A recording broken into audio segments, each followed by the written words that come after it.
आज हम नीरीज़ में लोकोमोशन पढ़ेंगे। नीरीज़ एक यू शेप के आकार के ट्यूब में रहती है और वो अपने पैरापोडिया के सहायता से पानी में एक करंट क्रिएट करती है, जिससे फूड आइटम्स उसके बिल में या बरों में आते हैं और इसी प्रकार से जो वेस्ट मटेरियल है वो बाहर निकल जाते हैं।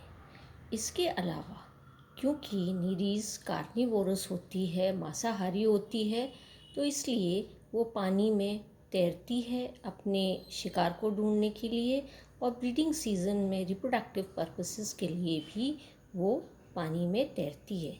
नीरीज़ में दो प्रकार के लोकोमोशन देखे गए हैं। एक है क्रॉलिंग या रेंगना और दूसरा है स्विमिंग या तैरना।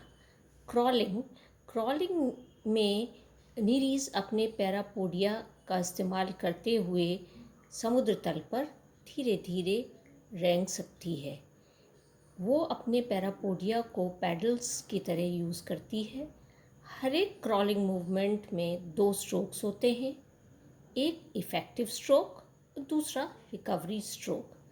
इफ़ेक्टिव स्ट्रोक आगे से पीछे की तरफ होता है और इस मूवमेंट में एक साइड के सारे पैरापोडिया एक ही डायरेक्शन में और एक साथ मूव करते हैं। इसी प्रकार से दूसरे साइड के सभी पैरापोडिया ऑपोजिट डायरेक्शन में एक साथ मूव करते हैं और ये मूवमेंट नेक्स्ट पार्ट में ये रिवर्स हो जाता है। इस प्रकार से हर एक सेगमेंट के जो पैरापोडिया होते हैं वो ऑल्टरनेटली ऑपोजिट डायरेक्शन में मूव करते हैं। इफ़ेक्टिव स्ट्रोक के दौरान एसिक्यूला जो होता है वो एक्सटेंड हो जाता है, मतलब लंबा हो जाता है और नीचे की तरफ पैरापोडिया झुक जाता है, जिसके कारण जो बॉडी का वेंट्रल सरफेस होता है या निचला हिस्सा होता है वो कॉन्ट्रैक्ट होता है, सिकुड़ जाता है और बैकवर्ड मूवमेंट पैरापोडिया का इस प्रकार से होता है। दूसरा जो स्ट्रोक है उसे हम कहते हैं रिकवरी स्ट्रोक।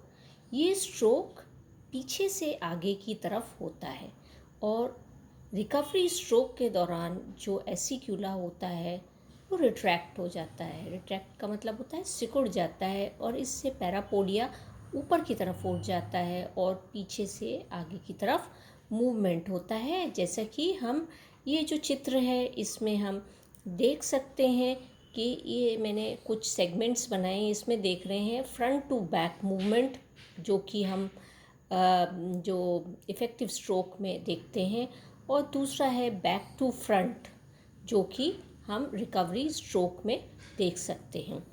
और ये इसके कारण ये जो ऑल्टरनेट मूवमेंट होता है, कंटिन्यूस ऑल्टरनेट मूवमेंट राइट और लेफ़्ट साइड के पैरापोडिया का, उससे एक रिदमिक पैरापोडियल वेव क्रिएट होती है और इस प्रकार से जो एनिमल है वो समुद्र तल पर या सी बेड पर धीरे धीरे पैरापोडिया की सहायता से रेंगता हुआ चलता है।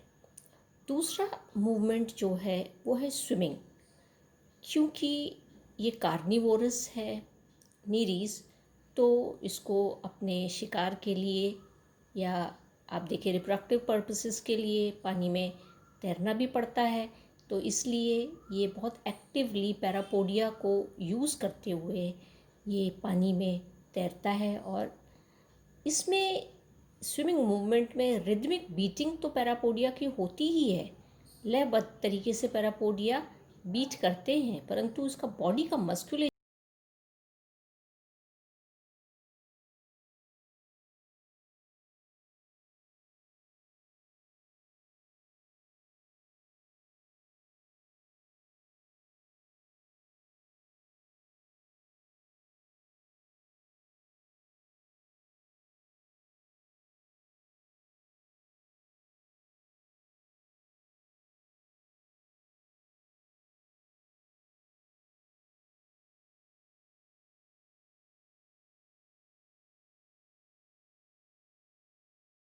भी रेगुलेट होता है। जो पैरापोडियल स्पेस होती है या पैरापोडियम की जो खाली जगह होती है उसमें सीलोमिक फ्लूइड भर जाता है। उसके कारण प्रेशर, इंटरनल प्रेशर जो होता है वो बढ़ जाता है, और इंटरनल प्रेशर बढ़ने के कारण जो पैरापोडिया होता है वो रिजिड हो जाता है, स्टिफ हो जाता है, हार्ड हो जाता है, और इसके कारण वो पानी को बहुत इफ़ेक्टिवली या बड़ी तेज़ी से पावरफुल स्ट्रोक्स लगाते हुए उसको काट सकता है।